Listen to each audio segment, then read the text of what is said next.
আজকের ভিডিওটির মূল বার্তা হলো শুধু পশু জবাই নয়, আত্মা পরিশুদ্ধ করাও জরুরি। আপনি কি জানেন এমন কিছু কোরবানি আছে যেগুলো আল্লাহ কখনোই কবুল করেন না? আজকের ভিডিওটিতে জেনে নিন এই 3 ধরনের ভয়াবহ ভুল যা করলে কোরবানি বরং গোনা হয়ে যায়।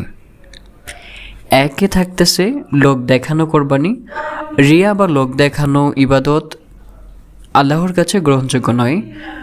কোরবানি যদি হয় ছবি তোলা, ভিডিও করার বা লোক দেখানোর জন্য, তাহলে সেটা গোনাহ। এ সম্পর্কে রাসূল সাল্লাল্লাহু আলাইহি ওয়াসাল্লাম বলেছেন, রিয়া হচ্ছে ছোট শিরিক। 2, অবৈধ সম্পদ দিয়ে কোরবানি। হারাম আয় থেকে কোরবানি করা হলে সেই ইবাদত কবুল হয় না। সুদ, ঘুষ, চুরি বা জালিয়াতির টাকা দিয়ে পশু কেনা, এই কোরবানি আল্লাহর দরবারে অগ্রহণযোগ্য। এ সম্পর্কে রাসূল সাল্লাল্লাহু আলাইহি ওয়াসাল্লাম বলেছেন, আল্লাহ পবিত্র এবং শুধুমাত্র পবিত্র জিনিসই গ্রহণ করেন।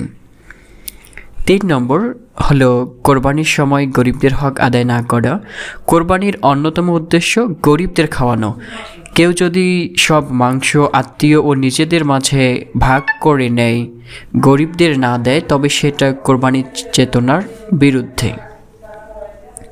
আল্লাহ তাআলা বলেছেন সূরা হাজের 28 নং আয়াতে, তারা যেন তা থেকে খায় এবং গরিবদের খাওয়ায়।